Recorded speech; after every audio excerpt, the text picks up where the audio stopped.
To my YouTube channel. അപ്പോൾ നമ്മളിന്ന് നോക്കുന്നത് സ്മോൾ ബേർഡ്സിന് ചിക്സിനെ നമുക്ക് എങ്ങനെ ഹാൻഡ് ഫീഡ് ചെയ്യാമെന്നാണ് നോക്കുന്നത്. അപ്പോൾ എൻ്റെ ഉള്ളത് ഒരു അറൗണ്ട് ഒരു 1 month ഏജ് ആയിട്ടുള്ള ഒരു സൺകോണിയോറാണ്. അപ്പോൾ എങ്ങനെയാണ് ഇവിടെ ഫുഡും ഹാൻഡ് ഫീഡിങ് എന്നുള്ളത് നമുക്ക് വീഡിയോയിൽ കാണാം. സൺകോണിയോസിൻ്റെ ബെസ്റ്റ് ഫുഡെന്ന് പറയുന്നത് A19 ഹാൻഡ് ഫീഡിങ് ഫോമിലാണ്. ഞാനിപ്പോൾ ഇവിടെ എടുത്തേക്കുന്നത് ന്യൂട്രിബേർഡിൻ്റെ A19 ഫോമിലാണ്. നമുക്ക് ആമസോണിലും ഫ്ലിപ്കാർട്ടിലും ഒക്കെ നമുക്ക് അവൈലബിൾ ആണ്.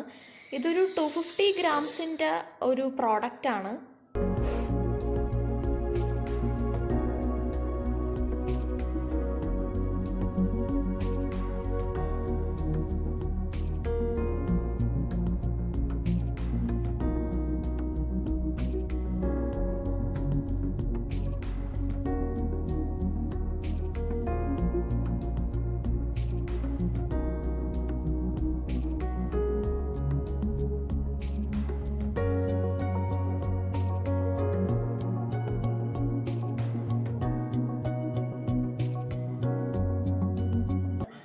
നമ്മൾ ഒരു ഇളം ചൂടിലാണ് കൊടുക്കേണ്ടത്.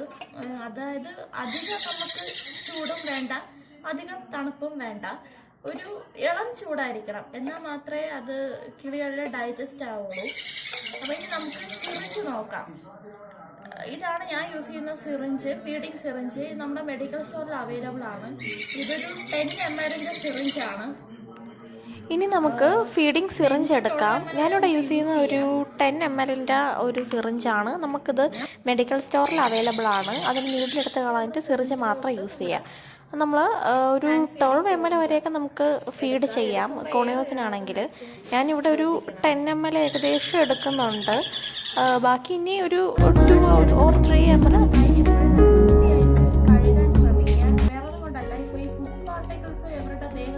പറ്റി കഴിഞ്ഞാൽ അതുപോലെ ഒരുപാട് പ്രാണികളുടെ ശല്യം ഉണ്ടാവും. അതുകൊണ്ട് നമ്മൾ എപ്പോഴും ഫീഡ് ചെയ്ത് കഴിഞ്ഞിട്ടായാലും നമ്മളെ ബേർഡിനെ നമ്മൾ എപ്പോഴും വൃത്തിയായിട്ട് കീപ്പ് ചെയ്യാൻ ശ്രമിക്കുക. ഇനി ഫീഡിങ് സ്റ്റാർട്ട് ചെയ്യാൻ പോവാണ്. ആൾ പുറത്തോട്ട് വന്നു. ഓക്കെ, നമ്മൾ പയ്യെ എടുക്കുക കേട്ടോ. ഇത് അറൗണ്ട് ഒരു 1 month ആയിട്ടില്ല. നോക്കിയാൽ നമുക്കറിയാം ഫെദേഴ്സ് ഒന്നും അധികം വന്നിട്ടില്ല. നമുക്ക് ഫീഡിങ് സ്റ്റാർട്ട് ചെയ്യാം.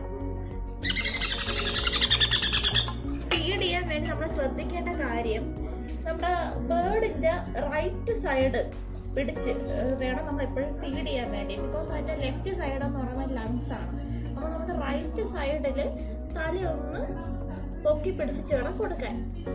അപ്പോൾ നമ്മൾ ഫീഡ് ചെയ്യുമ്പോൾ ഒരു പേപ്പറോ ഒരു തുണിയോ എന്തെങ്കിലും വച്ച് അതിൻ്റെ പുറത്ത് വേണം നമ്മൾ ബേർഡിനെ വയ്ക്കാൻ. ഞാനിപ്പോൾ ഫീഡിങ് സ്റ്റാർട്ട് ചെയ്തു. മാക്സിമം നമ്മൾ റൈറ്റ് സൈഡ് ചേർത്ത് ഫീഡ് ചെയ്യാൻ ശ്രമിക്കുക. ബോഡിയിലൊന്ന് പിടിച്ചിട്ട് അല്ലെങ്കിൽ തല ഒന്ന് പൊക്കി കൊടുത്തിട്ട് വേണം ഫീഡ് ചെയ്യാൻ. ശ്രദ്ധിക്കേണ്ട വേറൊരു കാര്യമുണ്ട്, ഒരിക്കലും അതിൻ്റെ ത്രോട്ട് ഫുള്ളാവാൻ പാടില്ല. കണ്ടോ, റൈറ്റ് സൈഡ് ചേർത്ത് ഫീഡ് ചെയ്യാം. നമ്മൾ ഫീഡിങ് ഫുള്ള് കഴിഞ്ഞിട്ട് ബേർഡിൻ്റെ ദേഹത്ത് പറ്റിയ ഈ ഫുഡ് നന്നായിട്ട് ഒരു തുണി വെച്ചോ ടിഷ്യൂ വെച്ചോ തുടച്ചു കൊടുക്കുകയാണ്.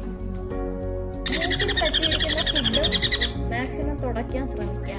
വേറെ ഒന്നും കൊണ്ടല്ല, അതിന് ബ്രീത്ത് എടുക്കാൻ വേണ്ടി അത് ബുദ്ധിമുട്ടായിരിക്കും.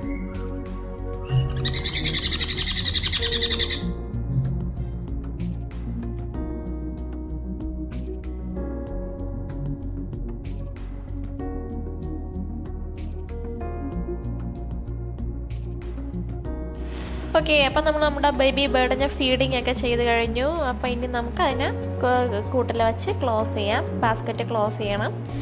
അപ്പോൾ ഇന്നത്തെ വീഡിയോ എല്ലാവർക്കും ഇഷ്ടപ്പെട്ടെങ്കിൽ ലൈക്ക് ചെയ്യുക, സബ്സ്ക്രൈബ് ചെയ്യുക.